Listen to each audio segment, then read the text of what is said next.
చింత చిగురు పప్పు ఇలా చేసి సూపర్ ఉంటుంది. అన్నంతో చపాతీతో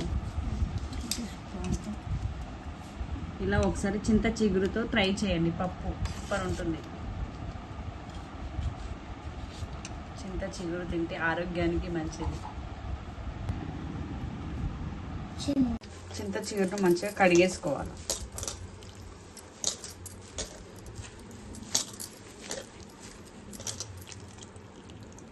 చింత చిగురు పప్పు కడిగేసుకొని చింత చిగురు పప్పు, పసుపు, కొద్దిగా ఆయిల్ వేసుకొని ముందుగా మనం పప్పు ఉడకబెట్టుకుంటేనే చింత చిగురు అనేది ఉడుకుతుంది. ముందుగానే చింత చిగురు వేసినాం అనుకో ఉడకదు అసలు. కుక్కర్ 2 విజిల్ వచ్చేయాలి. 2 విజిల్కి అయితే పప్పు అయితే ఉడికిపోయింది. ముందుగా కడిగిన చింత చిగురు కోవాల, వాటర్ వేసుకొని కొద్దిసేపు పెట్టేసి ఉడికిపోతుంది తొందరగా. అప్పుడు అసలు కారం వేయద్దు. చింత చిగురు అయితే ఉడికిపోయింది.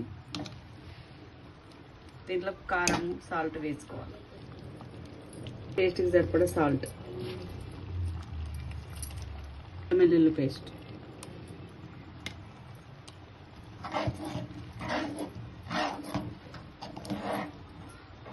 రెండు నిమిషాలు ఇలాగే స్టవ్ పైన పెట్టేసుకోవాలి. ఉడికిపోతుంది కారం, ఉప్పు అనేది కూడా. ఇలా మంచిగా ఉడికిపోయింది. ఆకు ఉడకపోతే కూడా పప్పు గుజ్జుతో రుద్దుకోవచ్చు. చింత చిగురు పప్పు ఇలా చేసి సూపర్ ఉంటుంది. అన్నంతో చపాతీతో